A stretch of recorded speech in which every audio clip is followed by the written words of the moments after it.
sa inyo mga katropa, it's me, your boy, back it up again in another Vlogmas episode. For today's Vlogmas episode, Season 4, Episode 9 na tayo mga idol is Thoughts ni Ben. Yes sir, Thoughts ni Ben.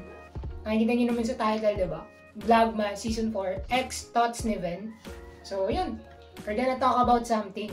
So, kung nakapollow kayo sa social media accounts ko, alam nyo naman yung topic for today's episode. Ayun nga, yung matinding realization. Ano yung pag-usapan natin yung mga realizations natin after relationships. Alam, lagi naman, ganun naman lagi, di ba? It's, yung thoughts ni Ben kasi, it's about life, love, anything na bagay-bagay na nararanasan natin sa buhay natin, di ba? So, ngayon, it's about love pa rin. Realization after a relationship. Or maybe, after you risk to someone na hindi ko naman pinahalagaan, di ba? Mga-expose din ako dito kasi talagang nangangati yung dila ako mang-expose kasi ang dami kong nalaman, ang dami kong natunghayan, sobrang dami. So, yun. So, huwag na natin patagalin pa siguro. Pisanin natin to. So, alam niyo naman ang kasabihan sa Thoughts ni Ben. Puro man kalokohan, pero marami kayong matutunan. Let's go! So, yun. Ang topic natin for today's episode ng Thoughts ni Ben X Vlogmas Season 4 is realization. Ano ba yung mga realizations natin after a relationship? Or after natin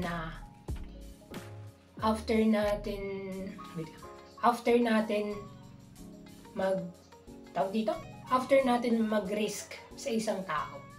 Well, dito na naman papasok in my own experience ko kasi thoughts ni Ben eh. Ano ba yung thoughts ko doon?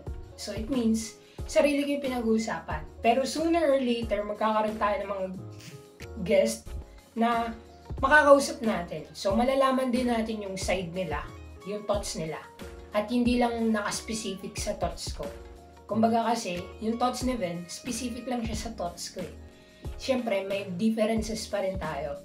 May iba-iba pa rin tayong pananaw tungkol dun sa bagay na yun. So, kaya, ngayon siguro, this is gonna be the last episode na mag-isa ako.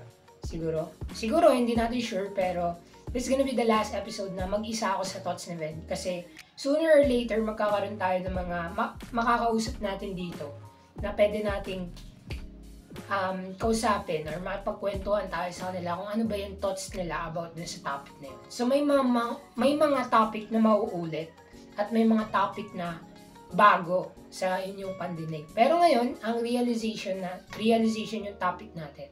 Pero naka-specific pa rin siya sa thoughts natin. So kung may thoughts kayo about the realization, comment down below nyo lang at babasahin ko naman lahat yan. I try my best to read it all, lahat ng thoughts nyo sa realization.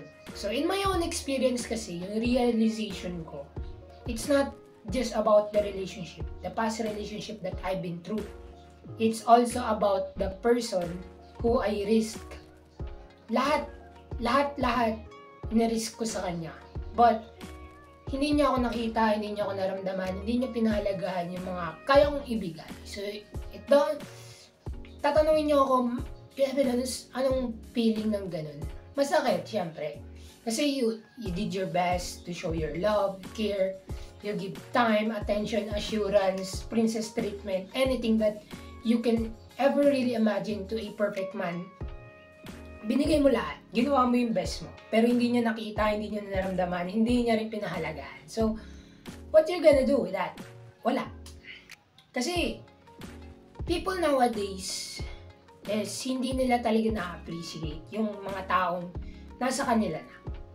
Because they wanting someone na parang akalain sabihin nila na mas higit pa sa'yo, na ganun. Oo, tama yun. May nag-exist pa rin na tao na mas higit sa sarili natin. Pero alam natin sa sarili natin, alam natin yung worth natin eh. Alam natin yung halaga natin. So, kung magre-risk tayo sa isang tao tapos hindi nyo napapahalagahan, sa huli nun, may realization. Pero tanungin ko kayo guys, mga katropa, mga pare. Tanungin ko kayo, ano bang nauuna? Pagsisisi o realization? Kasi for me, yung thoughts ko doon, ang nauuna talaga is realization. Kasi, pag na-realize mo na yung mga bagay-bagay, dun ka palang magsisisi. Hindi mauuna yung pagsisisi. Kasi pag nagsisi ka kagad, it means parang nauna talaga yung realization. Kasi may na-realize ka na may ginawa kang mali or may nagawa siyang mali, kaya nagsisi ka sa uli. Pero sa experience ko ngayon yan, naranasan ko yun. Yung binigay ko lahat, nirisk ko lahat, pero hindi niya nakita, naramdaman at pinahalagaan.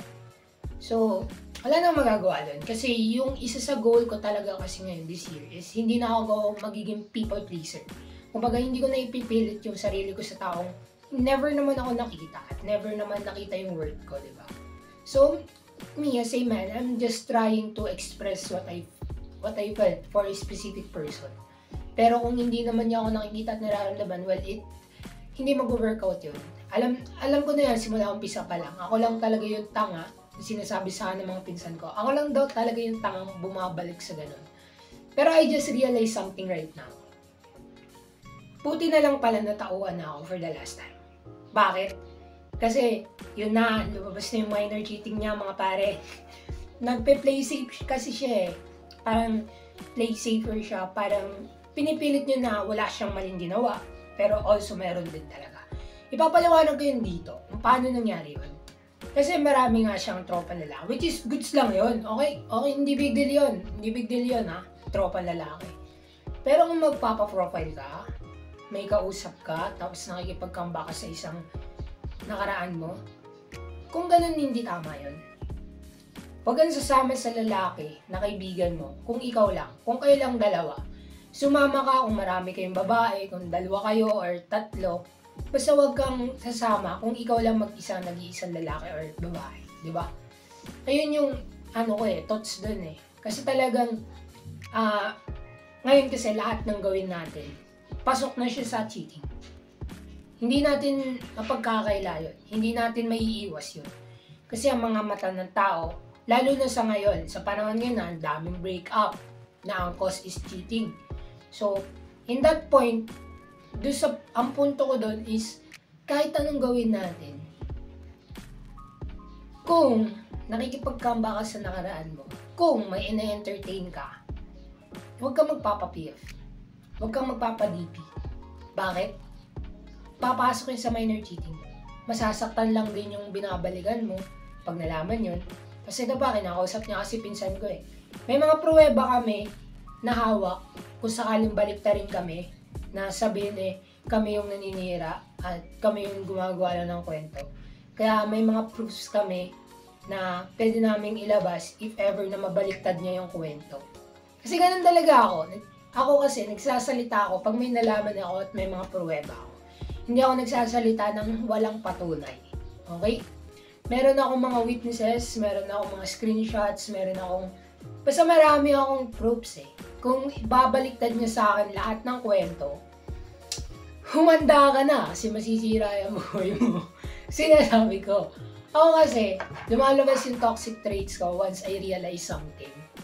Yun nga, eto pa kasi, before kasi siya makapag-comeback dun sa nakaraan niya, I was there, always there for her. So, I'm giving a full support sa kanya, attention, proper assurance, princess treatment, basta marami akong binibigay sa kanya. Pero hindi niya pinahalagaan yun. Tapos bida-bida pa siya sa akin dati na yun nga, may trauma daw siya doon. Bakit hindi daw siya babalik doon? Pero ano na ngayon? Di ba? Di ba ang corny niya? Talaga, hindi na talaga ako nagtitiwala sa salita. Titiwala na lang talaga ako sa actions. Kasi sabi niya, never niyang babalikan nung una akong bumalik. Never na. Iniiwasan niya na. Pero ngayon, ano nangyari? Doreski. Grabe, nakaka-overwhelm lang na natauhan ako sa puntong yun. Kasi kung hindi ako natauhan, tapos naging successful yun, siguro ako nasasaktan niya. Kasi kausap niya pinsan ko, nagpanipid pa sa kaibigan niya, ang maling-mali yun. Pasok na yun sa minor cheating eh. Hindi na natin maiiwas yun. Mata ng tao, nakatatak na yun sa utak namin. Lalo na doon sa mga taong kagaya ko na na-experience yung cheating na yan. Nakapako yan sa amin. Hindi nyo maiiwas sa amin yan. Pakong-pako sa amin yan. Kasi, yung ginagawa niya ngayon, same lang ng ginawa ng past relationship ko, which is yung last. Ganun lang din. hindi pa kami noon pero may kausap siya eh. Alam niya naman may gusto sa kanya, kinakausap niya, di ba? Ayun. Kaya, for me, all of the girls are the same. Not just, hindi naman lahat. Hindi ko naman nila lahat, pero meron talagang ibang tao na pare-parehas. Di ba? So, wala tayong gagawa doon. So, yun. Yun yung thoughts ko sa realization. Ayun yung realization ko eh. Yung sa parte na buti natauhan ako agad. Kasi kung hindi ako natauhan agad, siguro ako naging successful. Ako yung nasasaktan ngayon. Siguro hindi ako nakakapag-vlog ulit ngayon. Siguro. Promise, hindi siguro. So, yun. Yun yung realizations ko. Pero kung may realizations din kayo sa buhay nyo about love, life, family, friends, ganun, i-comment down below nyo lang at re-replyan ko yan. Huwag kayong mag-alala. So, siguro hanggang dito na lang tong episode na to. So, if you like this video, please like, share, subscribe, and hit the notification bell para updated ka kung may bago man akong upload. So, see you guys in the next episode. Goodbye. Peace out. Signing off. By the way guys, kung magtataka kayo sa susunod na episode, kung ganito pa rin suot ko, na-delete ko kasi talaga yung episode ng Thoughts ni Ven. So, nireshoot ko lang.